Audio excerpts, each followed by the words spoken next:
El que muere tiene que dar su vida. ¿Te das cuenta? Tiene que dar su vida. Tengo una pregunta. ¿Quién tiene vida? ¿Tú tienes vida? No, tú tienes vida prestada. ¿De dónde viene tu vida? De Dios. ¿Un ángel tiene vida? No, tiene vida prestada. ¿De dónde viene su vida? De Dios. Solo Dios tiene vida. Cristo dijo, yo tengo autoridad de hacer ¿qué? Él tenía autoridad de dar su vida y tomar su vida de nuevo. Era su vida. Él tenía vida en sí misma. Vamos a decir que yo pido prestado el carro de hermano Zacarías. Y estoy ahí en el carro, ¿no? Paseando ahí por la calle. Y tú me dices, tú te acercas a mí y dices, oye Pablo, yo necesito un carro. Ya. Lleve este carro, yo te lo regalo. No te he dado mi carro. Te he dado el carro de otro. Otra razón, solo Dios puede soportar la ira de Dios y resucitar de nuevo. Las montañas se derriten ante la ira de Dios. Los ríos y los mares se secan ante la ira de Dios. El que murió en la cruz murió bajo la ira de Dios. ¿Quién puede soportar tal cosa? ¿Quién puede sobrevivir tal cosa? Solo Dios. Pero al final, y el punto más importante,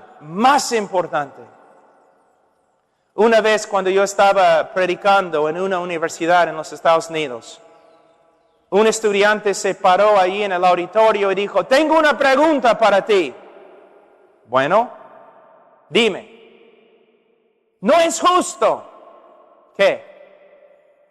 Bueno, ¿cómo puede un hombre, solo un hombre, sufrir en una cruz solamente algunas horas y salvar a una multitud de hombres de una eternidad en el infierno? No es justo. Sí es justo. ¿Por qué? Porque ese hombre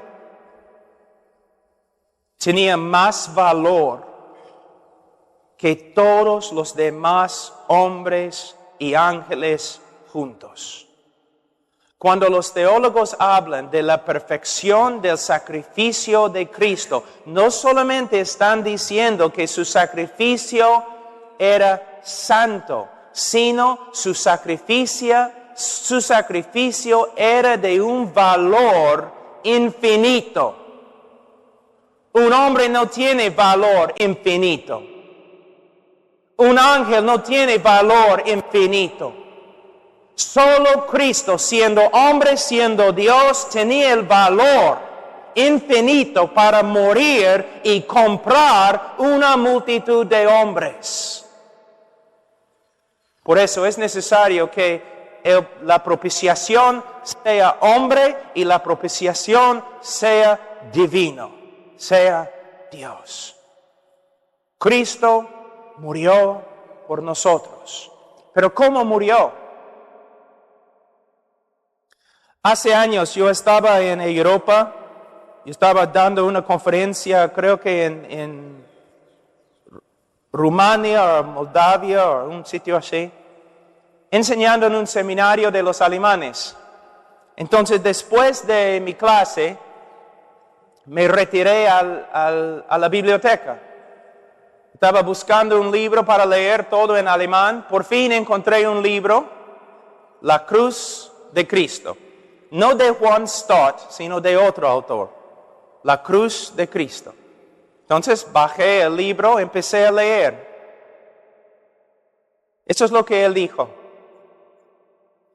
Cuando Cristo estaba en la cruz, el Padre le miró y el Padre vio todo lo que el Hijo, sufrió a las manos de los romanos y los judíos. El Padre vio toda la aflicción causada por los romanos y los judíos, y el Padre consideró esto como la paga de nuestro pecado.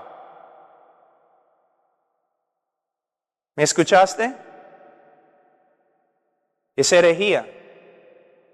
¿No te das cuenta? Mira, de nuevo.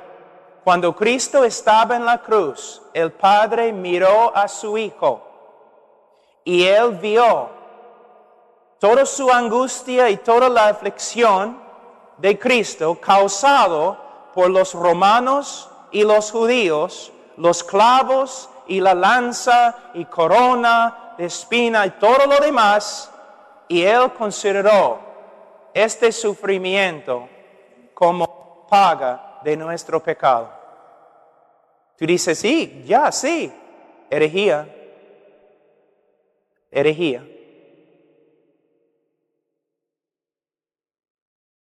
Solamente vamos a pensarlo un ratito. Algunos de ustedes están pensando, caramba,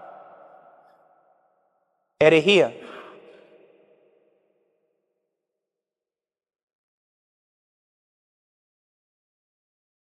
¿Por qué? Isaías 53, versículo 10.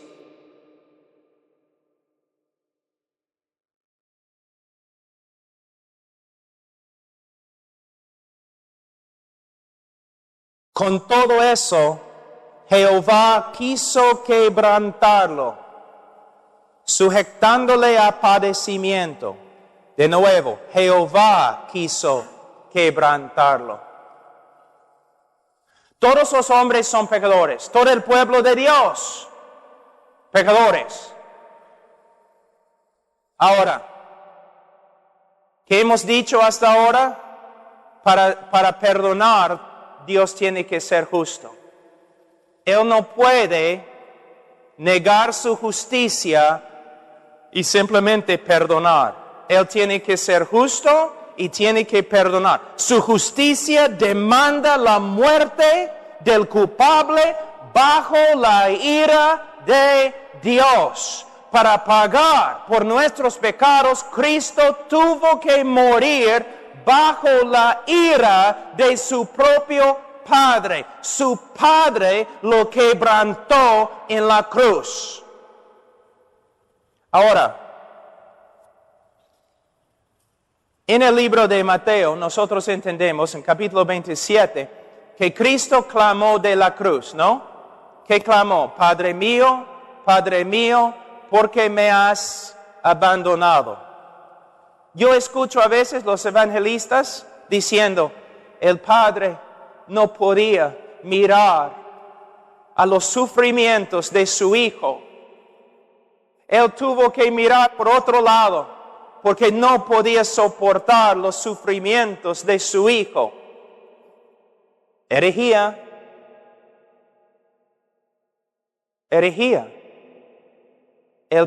No es lo que Cristo dice. Cristo dice que su Padre le abandonó. La palabra también se traduce desamparó. ¿Por qué? Dios es santo y no puede mirar al pecador. Y en la cruz, el Santísimo Hijo de Dios llevó el pecado de su pueblo. Y Él llegó a ser pecado. Y el Padre, siendo santo no más, podía mirar a su propio Hijo. Vamos a Salmos 22.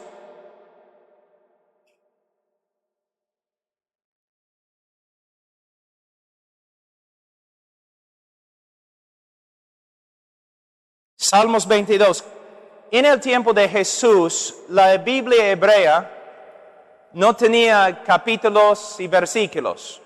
Entonces, cuando un rabino quería enseñar a sus estudiantes de las Escrituras, él citaba el primer versículo del Salmo que él había escogido. Y todos los discípulos sabían, él citó el primer versículo de Salmos 63 o 44. Entonces cuando Jesús, el gran maestro, el rabino, gritó de la cruz, Padre mío, Dios mío, ¿por qué me has desamparado? Todos los fariseos se asustaron, empezaron a temblar, porque ellos sabían que Jesús estaba diciéndoles, miren, Salmos 22. Si ustedes quieren saber lo que está pasando aquí, miren, Salmos 22.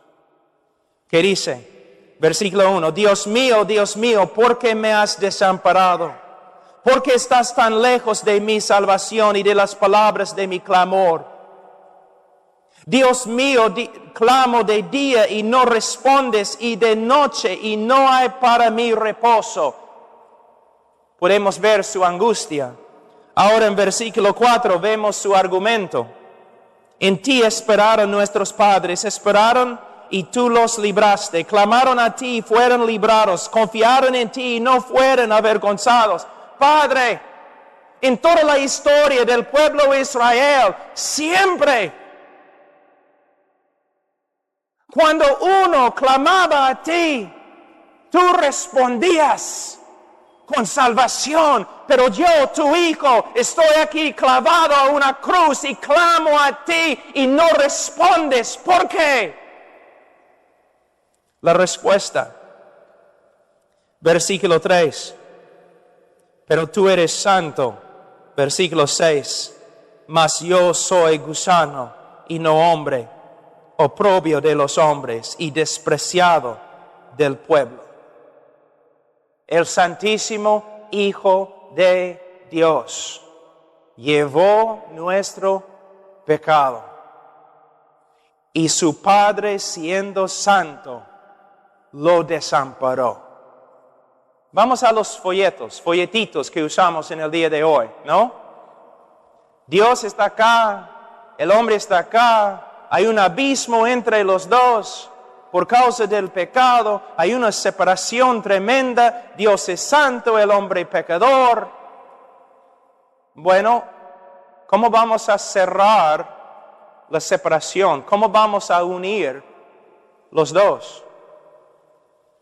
Alguien tiene que morir separado de la presencia de Dios, desamparado de Dios. Dios es santo, el hombre es pecador, por eso el hombre está desamparado por Dios, separado de Dios. Es lo que decimos, es verdad, pero para cerrar el abismo, alguien tenía que morir llevando nuestro pecado, desamparado por Dios.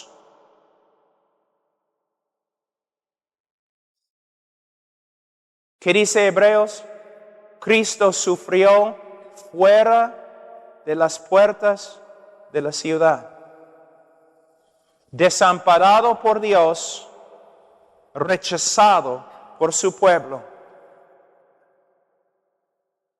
Vamos a Gálatas un ratito. Gálatas capítulo 3, 10.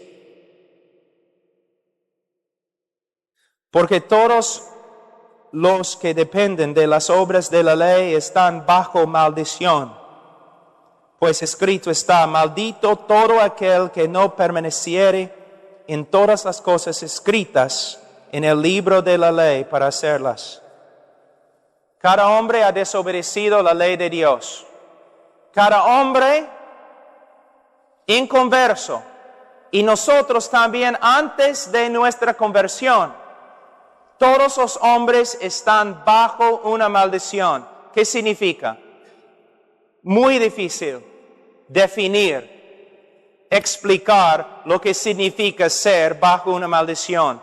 Porque es una cosa tan horrenda, tan terrible, que casi no hay palabras en inglés, ni hebreo, ni griego, ni en español para describir lo que significa. Pero voy a darte una ilustración. Por causa de su pecado, por causa del pecado del hombre, en el día de juicio, El hombre inconverso, en su pecado todavía, la última cosa que él va a escuchar cuando toma su primer paso al infierno, cuando entra en el infierno, la última cosa que él va a escuchar es toda la creación parada en pie, aplaudiendo a Dios, porque Dios le ha condenado y le ha mandado al infierno. ¿Me entienden, hermanos? ¿Me entienden? ¿Mi español ya se entiende? Así el hombre es tan horrible. Es lo que significa estar bajo una maldición de Dios. Que todo el cielo, cuando el pecador se lanza al infierno, toda la creación aplaude a Dios por causa de su justicia. Es lo que significa estar bajo una maldición. No hay nada peor.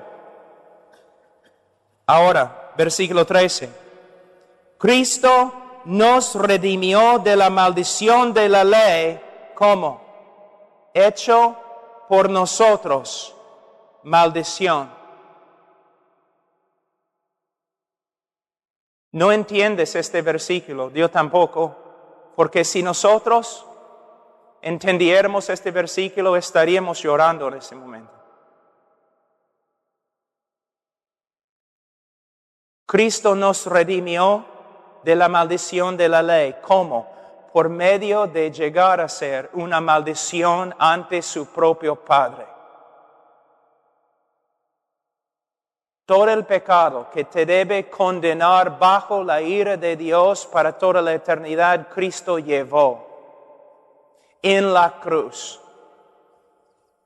Y su Padre lo miró y lo desamparó. Él tenía que morir, pero él tenía que morir fuera de la presencia favorable de Dios, cortado de Dios, abandonado, desamparado, a solas con nuestro pecado en nuestro lugar. Pero ¿qué más? En los evangelios entendemos que Cristo antes de la cruz estaba en un huerto, Getsemaní. Y allí en el huerto lloró: Padre, esta copa que pase. 3 veces, con tanta angustia que estaba sudando gotas de sangre. Una pregunta: ¿qué es la copa? De nuevo, a veces escucho a los predicadores y los evangelistas diciendo: bueno, la copa era la cruz, ¿no? Los clavos y el látigo y la corona y la persecución de los hombres. No.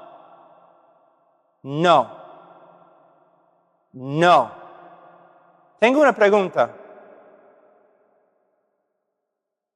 ¿Los seguidores de Cristo tienen más coraje y valentía que Cristo mismo? ¿Cristo es un cobarde? Entonces, vamos a ver algunas cosas. Después de la ascensión de Jesucristo a la diestra del Padre, había un gran movimiento del Espíritu Santo y miles de personas se convirtieron. Muchos de ellos murieron en cruces.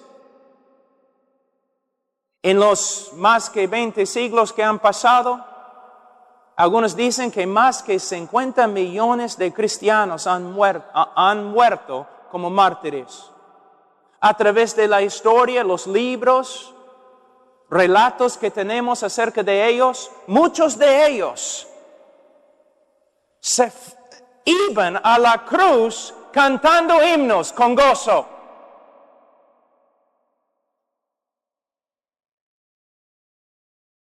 No solamente crucificados, sino crucificados al revés y cubiertos de brea, prendida con fuego. Y mientras estaban muriendo así, cantaban himnos.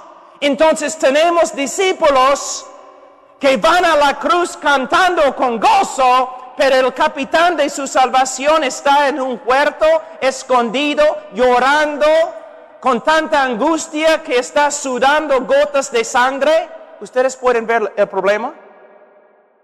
Honestamente, ¿ustedes creen que Cristo temía algunos clavos? ¿Cristo temía una corona? ¿Cristo temía una cruz? O algunos de los carismáticos dicen que Cristo temía el diablo.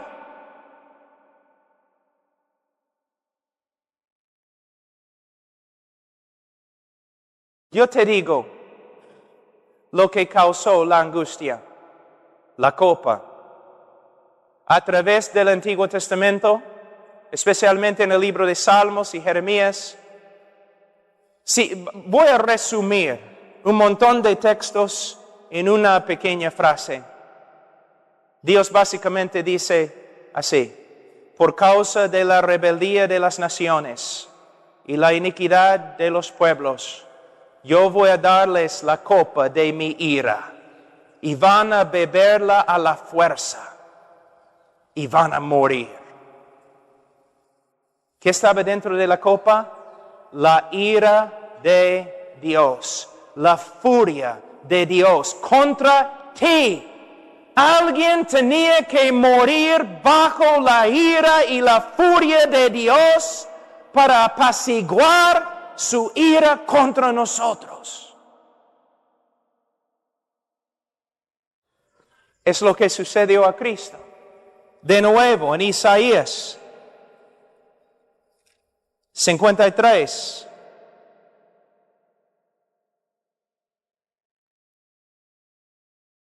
Con todo eso, Jehová quiso quebrantarlo.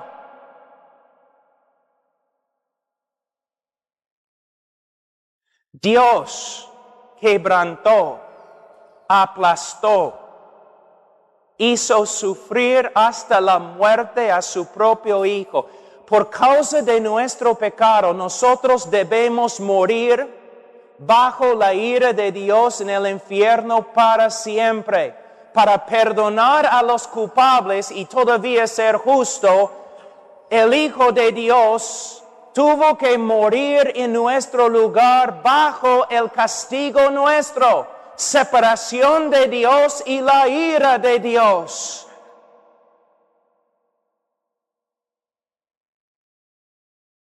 Dios quebrantó a su Hijo. Dios. Para darte una ilustración del Antiguo Testamento, Dios dice a Dios dice a Abraham, Abraham, toma tu propio hijo, Isaac, y llévalo a la montaña. Ofrécelo allí como un sacrificio.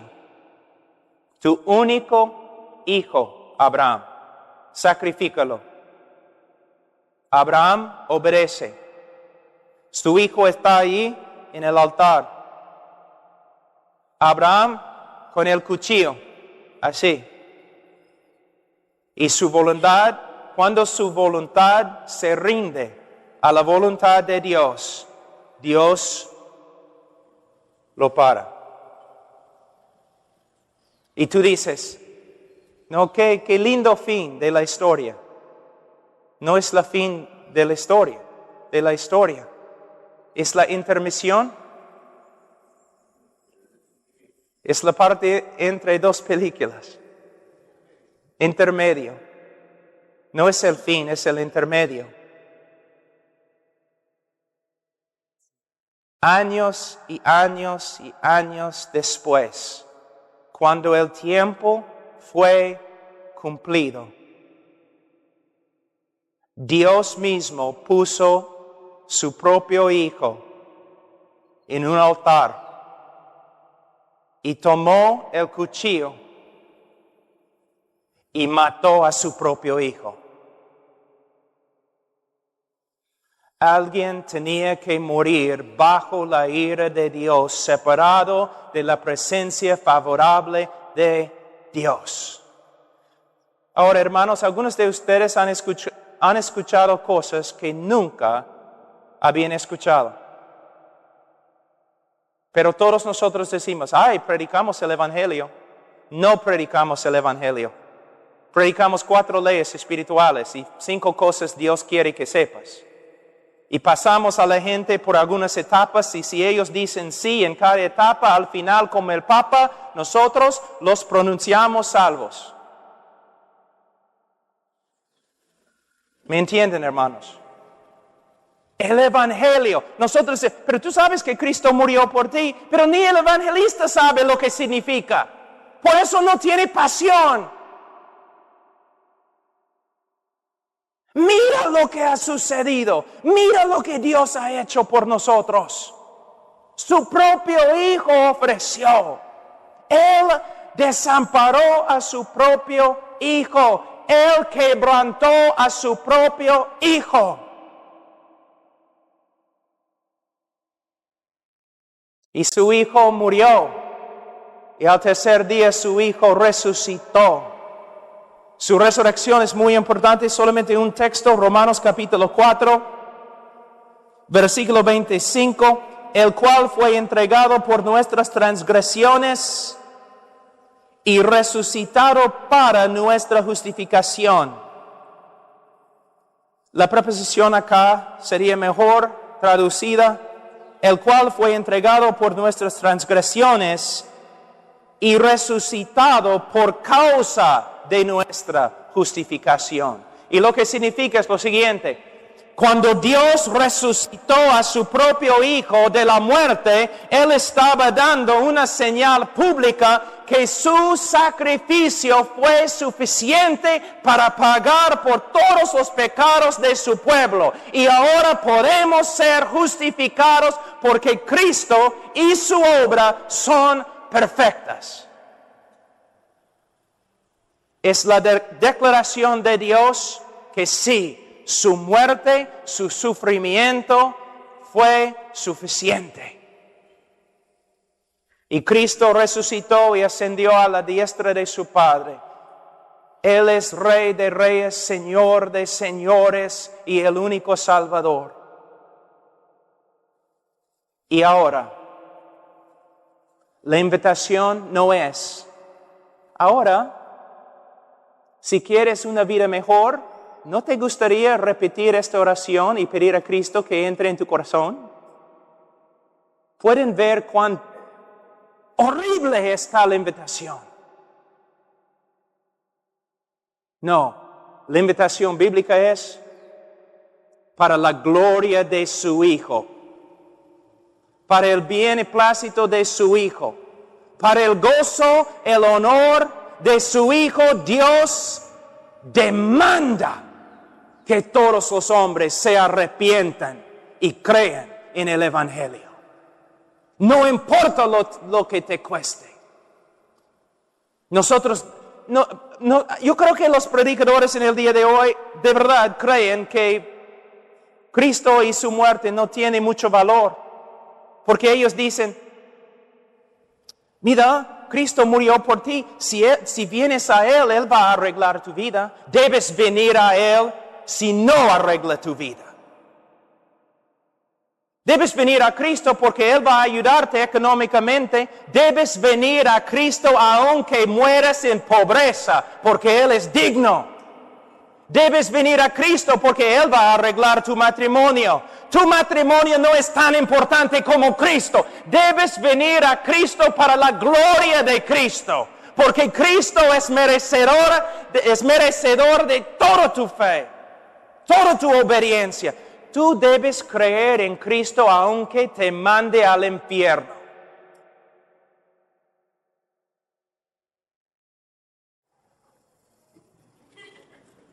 Es verdad. Tú vienes a Cristo porque vas a recibir algo. Sí, Cristo puede arreglar tu vida. Arregló la mía, todavía está arreglando la mía.